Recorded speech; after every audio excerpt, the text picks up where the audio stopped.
Conheça nesse vídeo o ObjectBox, o banco de dados que promete ser o mais rápido do Flutter.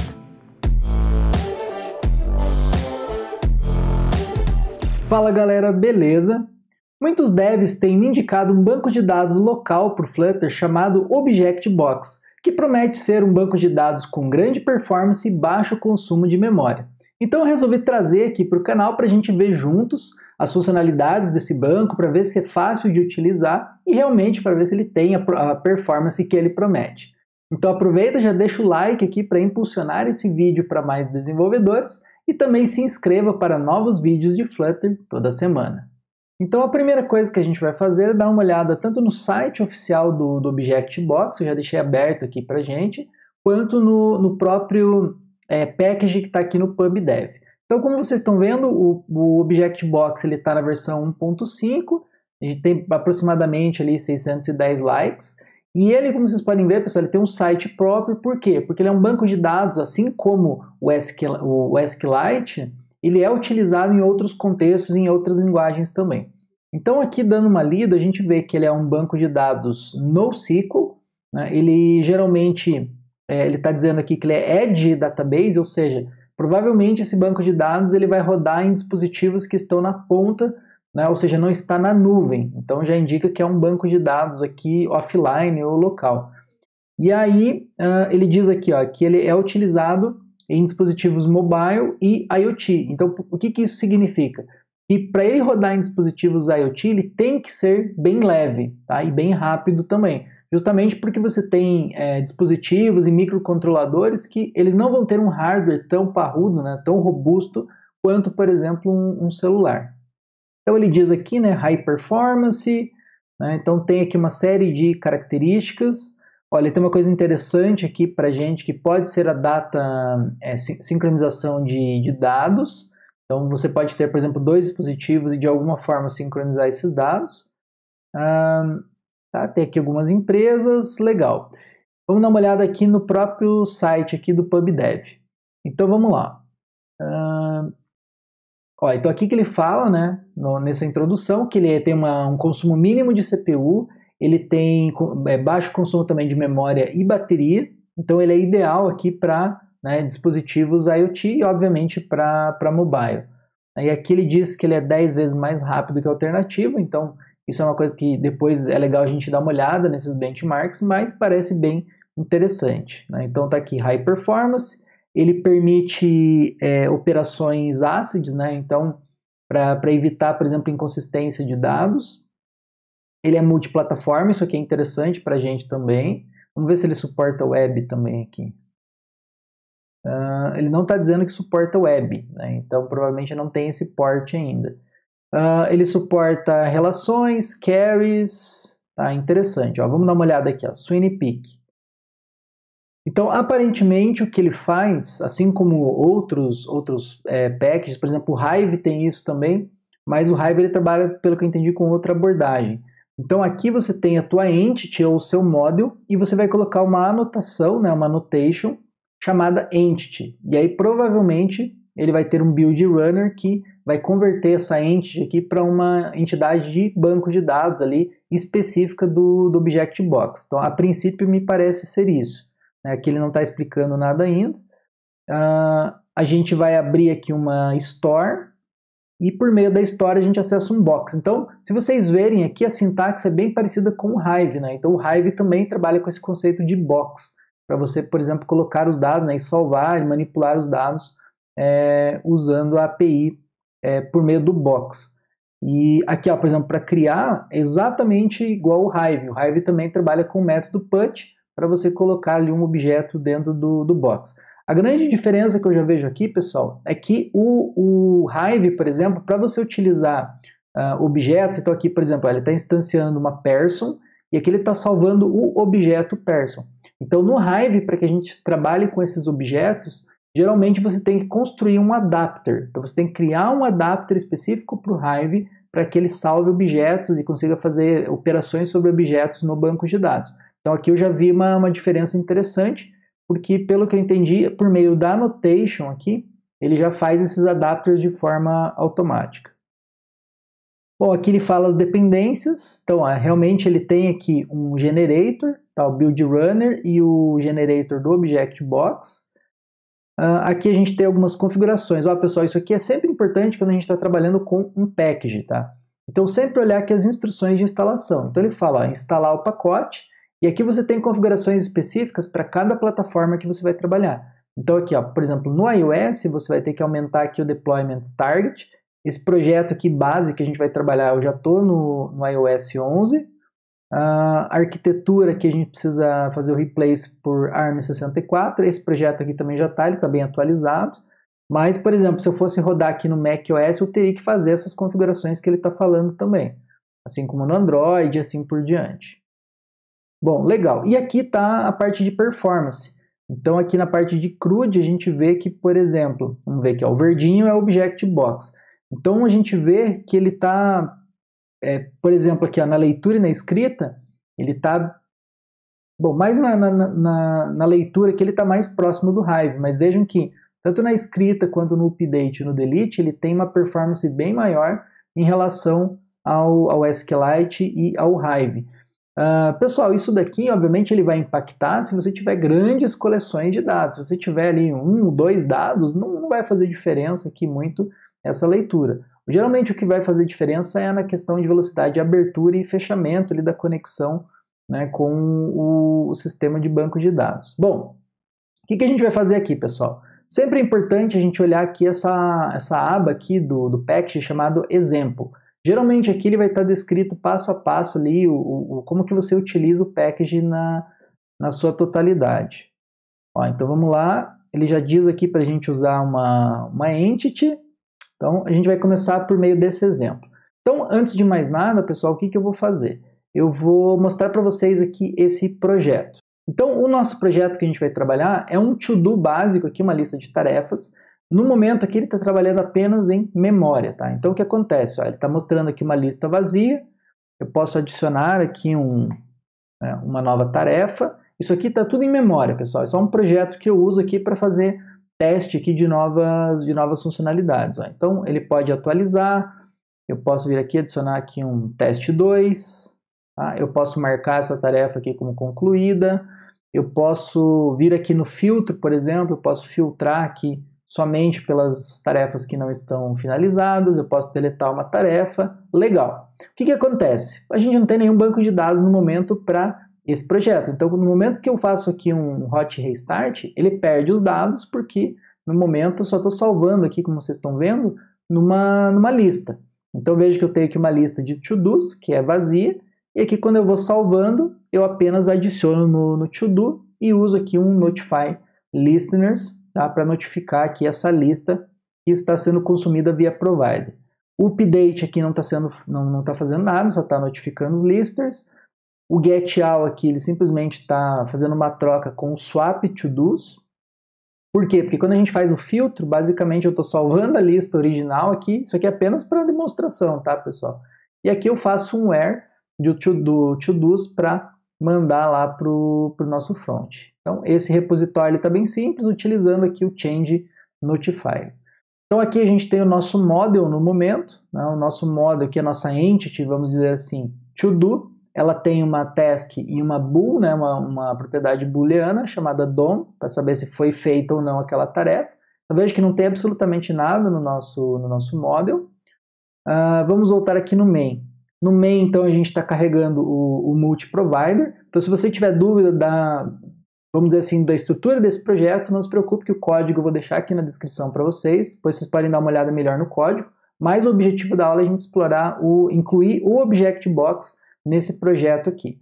Então, o nosso provider, veja que ele só tem um change notifier provider para o to-do repository. O nosso app aqui, ele está carregando algumas coisas de rotas aqui, então, basicamente, ele tem as rotas nomeadas. Aqui a gente define aqui algumas outras coisas que a gente nem está usando nesse momento no projeto. E aqui as duas páginas que vocês estão vendo aqui. Essa página que tem a lista, né, dos to-dos, que está consumindo lá do nosso... Está aqui embaixo, a gente está consumindo do to-do repository, né, então por isso que eu tenho essa lista aqui.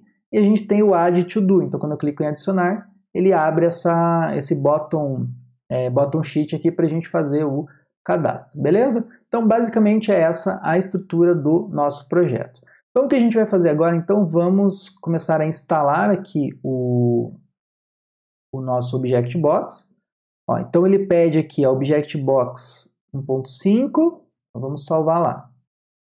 Ó, pessoal, bem passo a passo aqui como que a gente faz para trabalhar. ObjectBox 1.5 e a gente tem que instalar esse lib aqui, que provavelmente é a lib específica para o Flutter. Vamos lá. Provavelmente ele vai estar na versão aqui, vamos lá, 1.5.0 também. Vamos testar. E aqui a gente tem o generator também. Então a gente vai colocar no dev dependencies. Vamos lá no dev dependencies. A gente vai configurar aqui o build runner. Beleza, vamos salvar e ele já vai fazer aqui o pubget para nós, para pegar os dados aqui dos packages. Tá, vamos ver se ele vai dar certo. Beleza, a princípio deu tudo certo, não deu nenhum erro. Vamos voltar aqui para a parte de exemplo, então. Bom, vamos lá, pessoal. Então, aqui, como a gente está vendo no código, eu vou tentar aumentar aqui para vocês. Olha. Então, a primeira coisa que ele diz é que a gente precisa colocar, então, um @entity na nossa entidade, tá? Para transformar ela num objeto do ObjectBox. Então, é isso que eu vou fazer. Eu vou copiar aqui. E a gente vai lá na nossa entity, to do, né, que não tem nada nesse momento, e a gente vai colocar a nossa entity. Né? Beleza, ele está dando um erro aqui porque a gente precisa importar o package. Então, vamos copiar aqui esse import. Importei o package, beleza.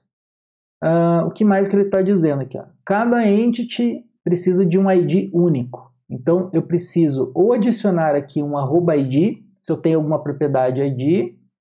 Tá, ok. Então, o que eu preciso, pessoal? Eu preciso aqui ter sempre um campo ID dentro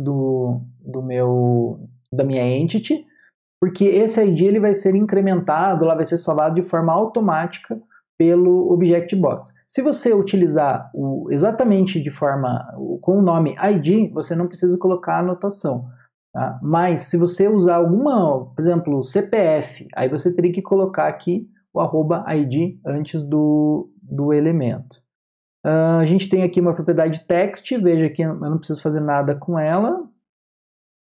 Aqui, se eu tiver alguma customização, tá? Se eu quiser ignorar algum campo, por exemplo, da minha entity, eu vou marcar com essa anotação transiente. E a princípio é isso, pessoal. Aí aqui na sequência a gente precisa gerar então os dados aqui com Flutter Pub Run Build. Ok. E aí o que o ObjectBox ele vai fazer então? Ele vai olhar para todas as anotações que você tem dentro do seu diretório com @entity e ele vai gerar então um lib object model JSON, que provavelmente é a estrutura dos dados, e aqui ele vai gerar o famoso object.g.dart. Tá? Então aqui o que ele está dizendo? Vamos ver. Ó, então você deve commitar o JSON para o Git, por exemplo, e o g.dart, como ele é gerado, você vai colocar no git ignore. Então, bem parecido com, por exemplo, o mobx. A única diferença é que esse ObjectBox Model JSON, você precisa salvar ele no GitHub, porque, afinal de contas, ele é a estrutura do banco. Tá? Ó, isso aqui é interessante, pessoal. Então, você pode especificar um path para esse arquivo. Então, a gente vai fazer isso, ó. ObjectBox, e aqui eu tenho um output dir. E aí ele vai salvar aqui num local customizado. Isso aqui é legal para que não fique na raiz do projeto. Então vamos salvar aqui rapidinho. Vamos voltar aqui e vamos ver aqui, vamos inserir aqui. Então, o nosso ObjectBox, o output dir, vamos colocar na pasta database. Quer ver database? Database, eu tenho uma pastinha aqui, database. Show de bola. Então, beleza. Então, agora a gente vai rodar o nosso Flutter Pub Run Build Runner Build. Tá? E depois a gente vai aqui para Store. Então, vou vir aqui no terminal e vou rodar aqui o Flutter Pub Run Build Runner Build. Tá? Eu já vou parar o meu projeto, pessoal, porque como a gente está instalando um package, provavelmente eu vou ter que fazer o rebuild aqui novamente do projeto. Tá? Show, pessoal. Então ele demorou aqui um pouquinho, porque é a primeira execução do Build Runner. Tá? Tem formas de você deixar muito mais rápido, tá, pessoal? Porque ele está lendo todo o projeto aqui, o Build Runner está fazendo uma leitura de todo o projeto. Então você pode configurar ele, por exemplo, para você executar somente numa determinada pasta, ou por exemplo, só no lib. Tá? Então ele fica extremamente mais rápido. Vamos ver, ó. Então ele gerou aqui o .g.dart. Então, interessante, ele gerou aqui várias funções aqui para a gente trabalhar com o banco, e gerou então o model.json, que provavelmente é a estrutura de banco de dados lá que ele fala para a gente, tá certo? Então, beleza, a princípio, até agora deu tudo certo. Bom, vamos deixar aqui no nosso to-do e vamos seguir então agora a própria execução aqui, né, do exemplo que ele está dando para a gente. Bom, então agora na sequência, o que ele vai falar para a gente? Ó, a gente precisa criar a nossa store. Então basicamente o que vai ser a store? Ó, await open store. Então basicamente a gente vai abrir como se fosse uma conexão com o banco. Isso aqui é bem comum, pessoal. Tanto o Hive quanto o SQLite, ele precisa que você faça uma abertura, tá, da conexão com o banco. Então aqui, vamos ver se tem alguma coisa especial. Ó, não tem nada especial. Basicamente ele precisa fazer a abertura da store. Então o que eu vou fazer aqui, pessoal? Eu já vou criar uma nova classe em lib/database vou chamar aqui de objectBox database.dart. E aí aqui o que eu vou fazer, pessoal? Vamos só rapidinho aqui. Vejam que eu preciso importar, a parte mais importante aqui, que eu importe o arquivo gerado pelo Build Runner.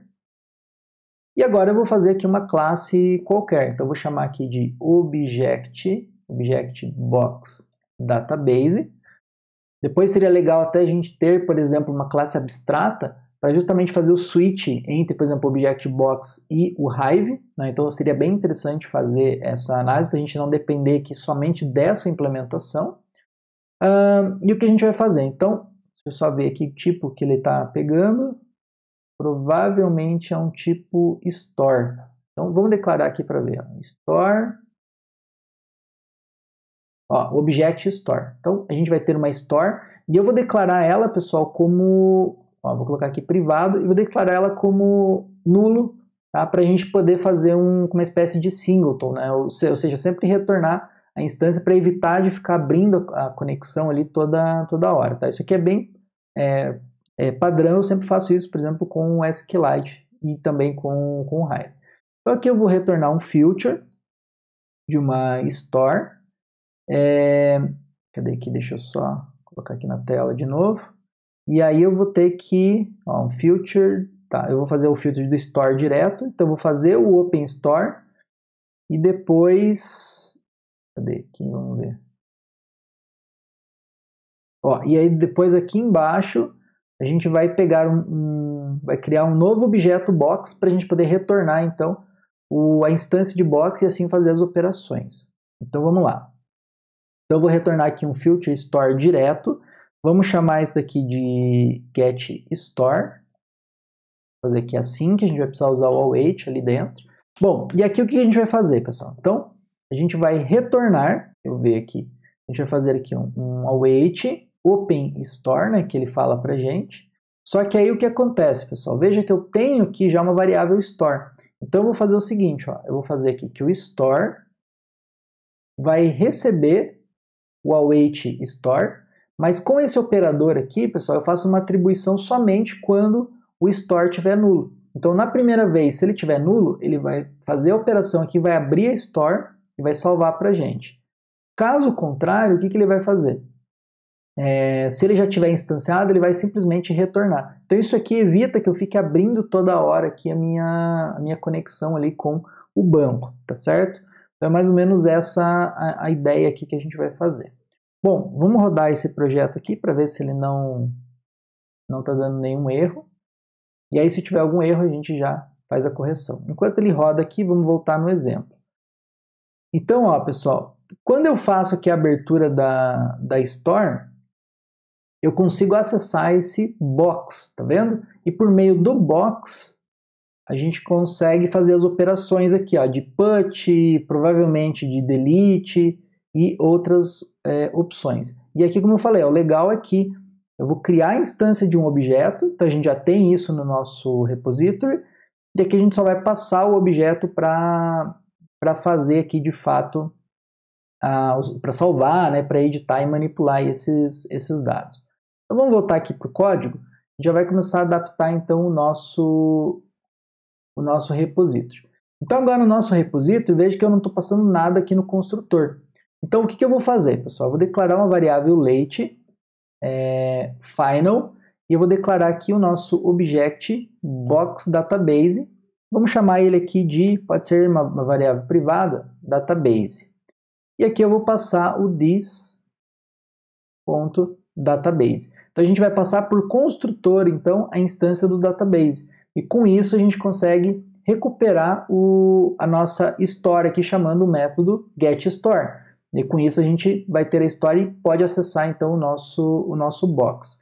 Bom, como a gente precisa passar por dependência, o que eu vou fazer? Eu vou vir aqui nos meus providers, ó, vejo que ele já reclamou, e agora eu vou criar um novo provider do tipo object box database. Vamos ter aqui a função create, nós temos o context, e aqui eu vou criar o object box database. Show? E aqui dentro do nosso to-do repositório agora, basta eu fazer um context.read, e aí já vai puxar para mim essa dependência que ele vai precisar. Beleza? Então, a princípio, no provider é isso que a gente precisa fazer.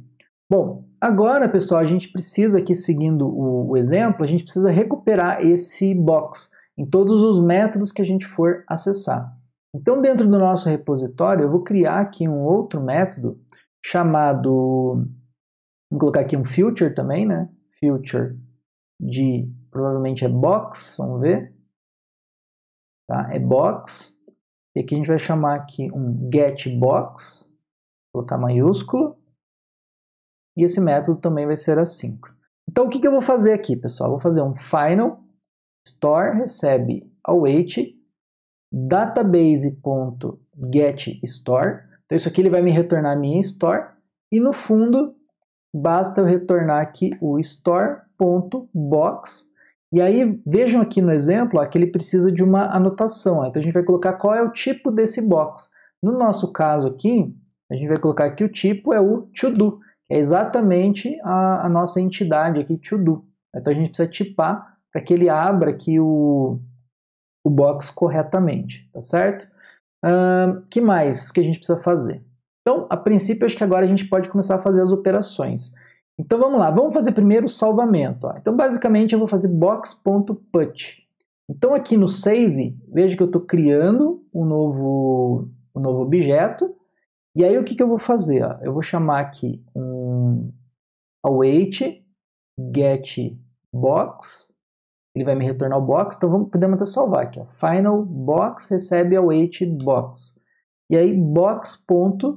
E aí, vejo que ele vai me trazer todos os métodos aqui. Então, eu tenho o método get, count, getAll, e eu tenho o put aqui que ele falou pra gente. Então, eu vou colocar aqui o put to-do.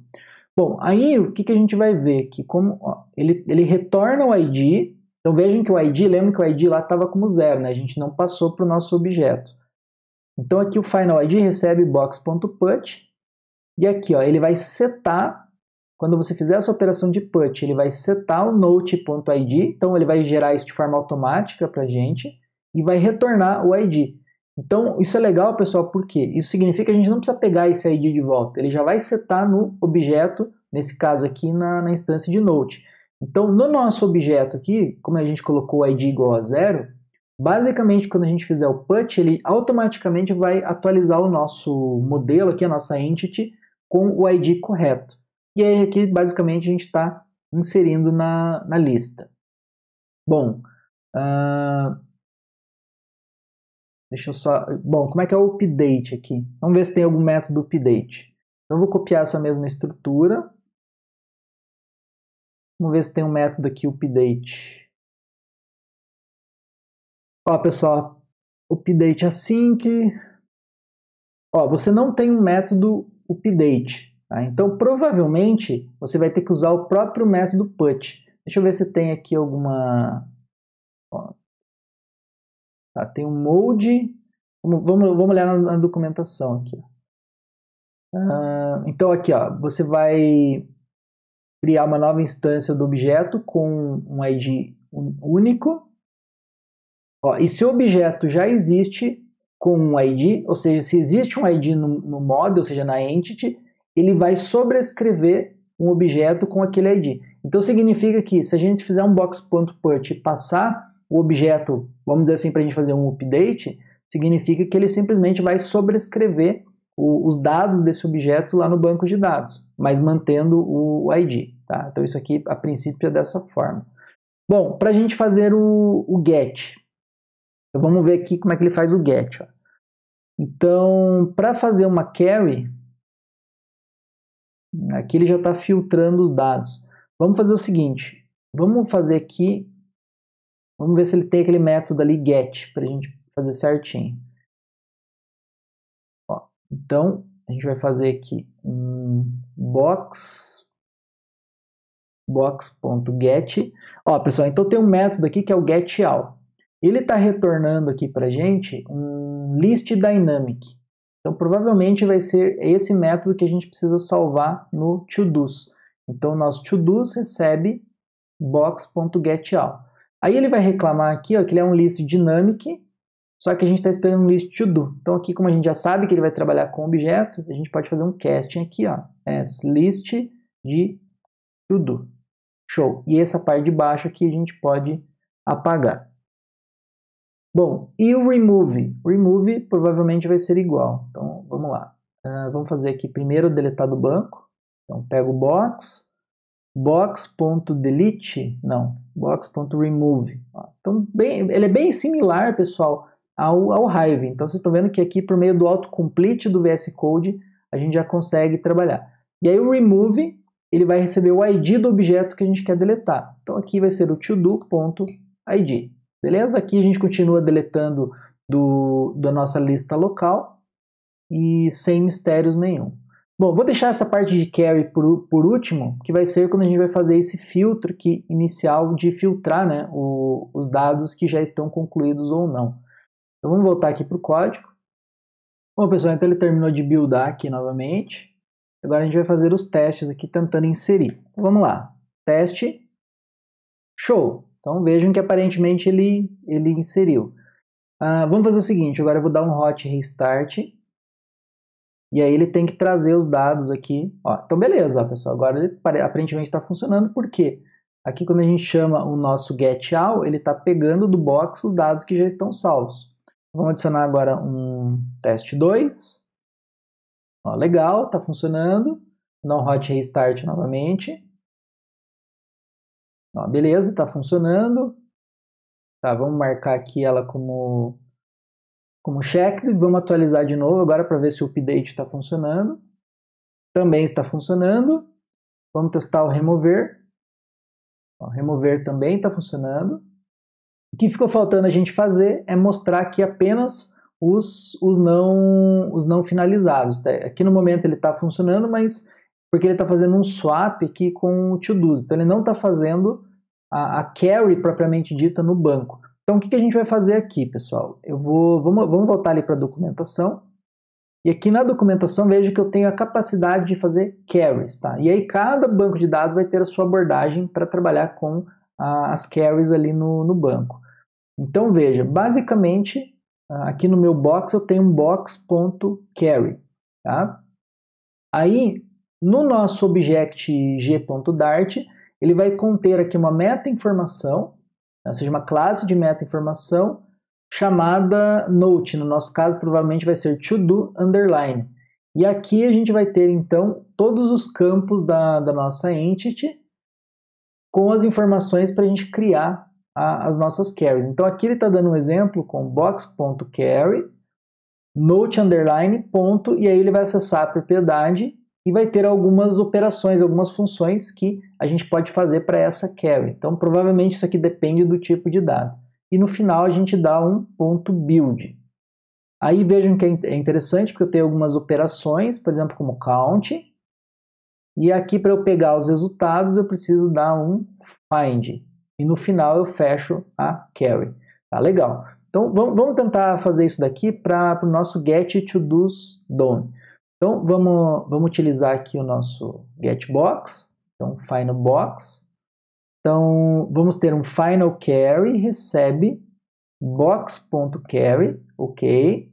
E aqui a gente vai ter que usar aquela anotação que ele falou pra gente, ó. Então to do, ó, aqui ó pessoal, to do.done, e aí se eu der um ponto aqui, provavelmente ele vai trazer, ó, ele vai trazer pra gente alguns métodos. Então para o caso do done, que é um booleano, ele tem o equals, o is null, not equals, not null. Então o que eu vou fazer aqui é usar o equals e vamos colocar um false. Então a gente quer somente os to-dos que estão false. Aí eu preciso fazer então que o meu to-dos vai ser carry. Eu preciso dar um build aqui no final, né? Build. E aqui no final carry.find. Isso. Ó, e aqui eu vou ter que tipar também. Então list de to-do. Tá, tinha mais alguma coisa que a gente precisava fechar, né? Então a gente precisa fechar a carry. Então vamos lá. Carry.close. E aí a gente faz um notify listeners com a lista atualizada. Beleza? Vamos atualizar agora. Vou inserir aqui mais alguns. Então vamos lá. Teste 4 e o teste 5. Então agora o nosso objetivo é que quando a gente clica aqui, ele vai filtrar, né, somente pelos to-dos que estão com o check de false. Ó, legal, funcionou. Então agora se eu clicar novamente, ó, show de bola. Tá? Ó, beleza, funcionou, pessoal. Então provavelmente vai ser dessa forma aqui que a gente vai fazer as carries. Então provavelmente se a gente colocar aqui um task, ó, ele vai ter algumas outras operações. Então vejam que agora, como o task ele é uma string, vejam que o autocomplete ele já vai trazer outros métodos de comparação para a gente. Olha, então, contains, ends with, greater ou equal. Então, veja que eu tenho vários outros métodos dependendo do tipo de dado. Então, dessa forma aqui, a gente consegue fazer outros tipos de carries. Então, bem interessante, tá? Parece que funciona muito bem. Eu tenho outras opções, eu posso fazer ordenação das carries por algum critério. A gente tem algumas propriedades. Ó, isso aqui é interessante, pessoal, reactive carries. Então, veja que ele está utilizando aqui uma string. Então, isso aqui é legal porque você pode fazer, por exemplo, uma carry reativa. Isso aqui pode ser bem interessante para você ter ali uma lista de dados. Você também pode setar relations, ou seja, relacionamentos. Legal, isso aqui é bem parecido com, para quem já trabalhou com desenvolvimento web, né? Então os frameworks, os frameworks full stack na web, geralmente você consegue, na classe de model, você consegue especificar os relacionamentos. Então é mais ou menos dessa mesma forma. Interessante, pessoal. Então, banco de dados aqui bem promissor. Aparentemente a gente conseguiu salvar, conseguiu editar, a gente conseguiu fazer filtros. Então, basicamente, a gente conseguiu fazer as operações de CRUD, né, para o ObjectBox. Então, eu espero que você tenha gostado desse vídeo, né? Foi apenas um hands-on aqui que eu quis fazer com vocês para mostrar o ObjectBox. Parece bem promissor, como eu falei, ele é bem similar à API do próprio Hive, então provavelmente ele deve ter se inspirado. Acho que a grande diferença aqui é que no Hive, pessoal, a gente precisa criar adapters para a gente salvar objetos no banco, enquanto aqui ele vai usar o Build Runner e vai fazer isso de forma automática para a gente, tá certo? Então, assim, recomendo que vocês deem uma lida nessa documentação. Vocês viram que o exemplo aqui ele explica bem, então leiam bem o exemplo, tá? Para seguir aqui e ver o que ele mostra para vocês, como trazer aqui relacionamentos mais complexos, fazer carries mais complexas. Tem a questão ali da sincronização de dados também, que é uma coisa que a gente tem que olhar com mais calma depois, para ver que provavelmente ele vai ter um plano pago, imagino eu, lá no site do ObjectBox para você fazer a sincronização com a nuvem, mas de toda forma parece um banco de dados bem promissor, né? Não vi nenhum lag aqui para abrir, nem nada do tipo, então realmente ele parece bem rápido, e a grande vantagem é que ele trabalha, né, diretamente aqui com objetos, né? Tem essa questão aqui das notations, então você vai ter que usar o Build Runner, então se você não gosta muito de utilizar o Build Runner pode ser um problema para você, mas como eu falei, você pode configurar o Build Runner para ele olhar, por exemplo, somente as tuas entities para fazer a geração do banco. E obviamente, no momento que você gerou uma entity, você não precisa gerar ela novamente, a menos que você crie uma nova entity ou você altere. Então veja que a partir de agora no nosso projeto eu não precisaria fazer mais nada, né, em relação ao Build Runner, beleza? Então pessoal, já deixa o like aqui se você gostou desse vídeo, para que ele possa chegar a mais desenvolvedores aqui dentro do YouTube, e também se inscreva, tá, para novos vídeos de Flutter toda semana. Eu vejo você no próximo vídeo e até mais!